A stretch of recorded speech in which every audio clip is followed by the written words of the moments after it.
Devlin. You've got to love sport. The platform. Here he is. It's Greg Martin, former Wallaby breakfast host out of Triple M Brisbane. Marto, welcome back.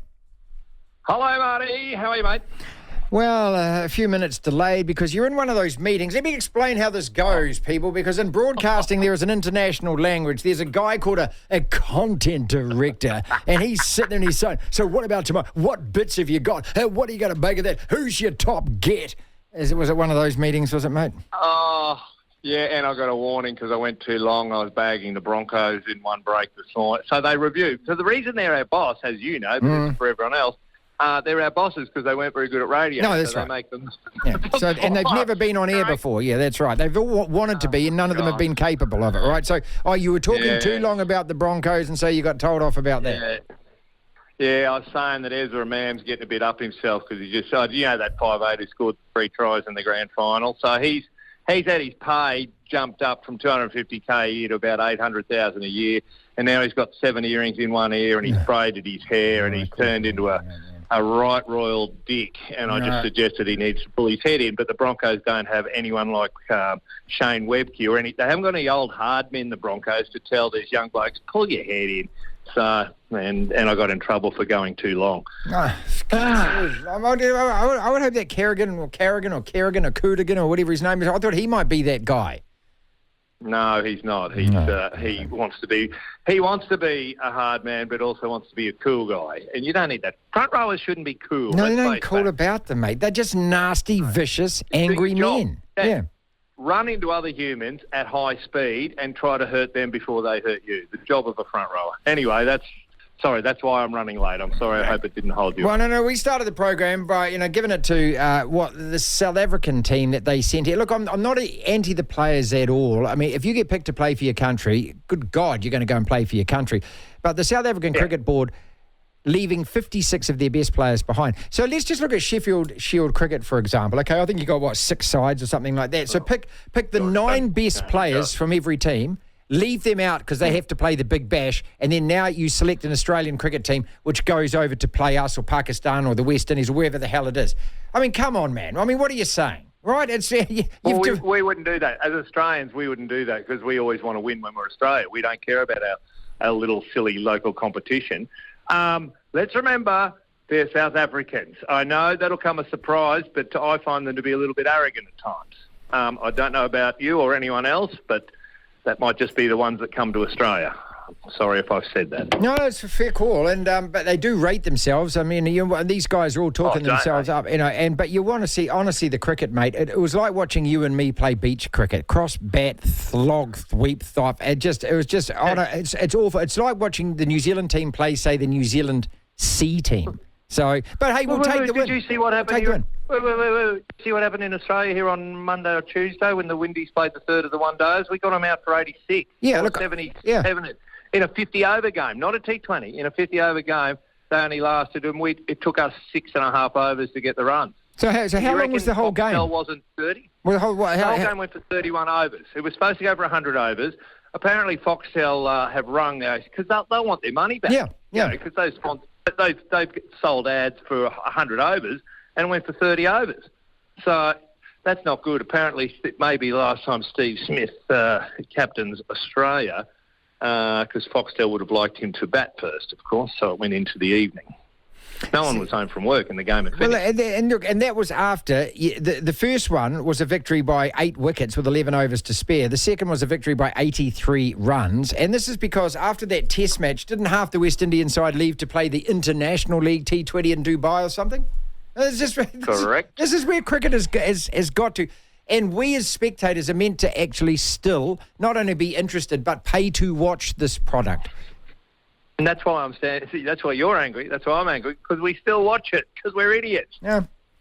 Actually, speaking of idiots, Lachlan was saying that he went on to some, I don't know, some porn site or something, or TikTok Insta Dick or something like that. I don't even know what that is. Well, and he said that there was something from your breakfast show where you spent a whole hour eating a whole chicken. Oh, yeah, it was last year. I wasn't real well afterwards. No, it wasn't an hour.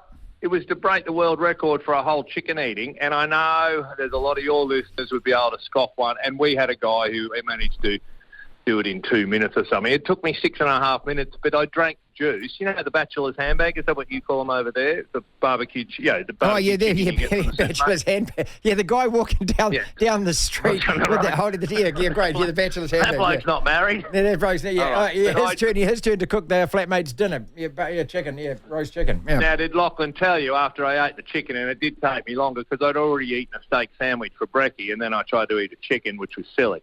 But then I drank the juice. I was a bit crooked, and I didn't turn up to work the next day. Started coming out of me about midnight. Anyway, the things you do for our job, it's like being a stuntman. Well, there's that. I mean, we had my favourite one was we had a guy who was our copywriter in New Plymouth. I had bore you for a second, and we wanted the content director who was called the program director back then. He said, "Well, what are you going to do tomorrow? We need a bit. We have a creative energy and exciting synergies." And that guy, and so I know them. So there was some guy in town there was something happening at the Speedway, and the guy was going to set himself on fire, and they contacted the radio station and said, would anyone like to set themselves on fire? And we had this copywriter who none of us really liked, and so what we did is we said, tomorrow you're going to be Dick Danger. And so he went down and he got all wrapped up and everything, and then they set him on fire. Well, they properly set him on fire. He only got slightly burned. I mean, it wasn't bad. He didn't get it seriously marked or anything. But I remember I was the guy on the microphone going, oh, my God, he's on fire, thinking, shit, there used to be me doing those stunts, you know? Oh, it's great. Hey, go on YouTube, anyone. Do you know who Paul Hogan is? Yeah, I love him, mate. Crocodile Dundee, mate. All right. He used to have a show here, the Paul Hogan, and this was in the 80s, but one of his characters was Leo Wanker, and he was a stuntman. He always thought, even if he'd go on YouTube, it's still on YouTube, and often he did catch fire, but he'd just be doing nothing, and he wouldn't catch fire, and they'd still get the fire extinguisher onto him. He just, it was just this week's stunts. Okay. Anyway. See, I mean, it all started with that jackass stuff, didn't it, which I always like. Anyway, a couple of sporting topics to actually finish. Have you been watching the Six Nations? Did you follow any of that? I did. Have you started watching the doco as well? It's bloody quite good. You know, the Netflix brought out what did they call it? Whatever they call it. I started watching that, then I went, I better start watching the Six Nations. I haven't been watching it the last few years. It's bloody good rugby on the weekend and close. Well, yeah, apart from that, who the Irish guy was, he said that the Irish-French game was what everyone wanted the Rugby World Cup final to be, and I thought, well, hang on a second, there's probably 4 Southern Hemisphere nations who might disagree with you, mate. They don't realise what's south of the equator. They don't care, mate. So far up they're so far into themselves. Anyway, I thought it was a pretty good weekend, apart from classic. Oh, what, the referees think they're important still? Can we switch them off somehow? I'll tell you what. But here we go again. We've got a great game that's loved around the world, but it's how much it's struggling here in Australia. You know how I told you about the Rebels out of Melbourne in trouble? Now, it now appears they're $20 million in the hole. Well, they're never going to make that money back. So somebody's going to bail them out this year, and they're going to lose. Oh, this year, yeah. And then they're going to lose money again, and so that debt's now $20 million plus whatever the million is, plus the interest accumulating on that.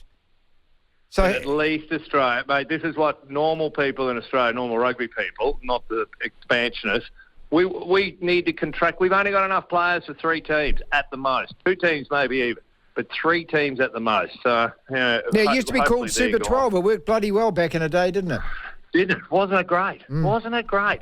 11 weeks in the finals. That's how it should have been. And then all these people get their grand ideas. Anyway, listen, thank you so rugby much. league season's about to start. Yeah, Did you see that one? Yeah, 20-something days away. And what my favourite story about this is the 12 or so players who are now sitting with the US immigration trying to get through the border because you're a Crims.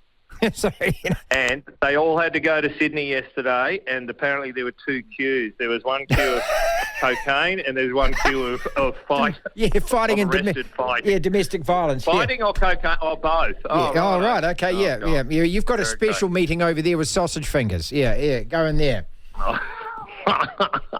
Oh, dear, it's too good. Always a pleasure, Greg. Thanks, mate. We'll talk again next Thursday. Greg Martin with us.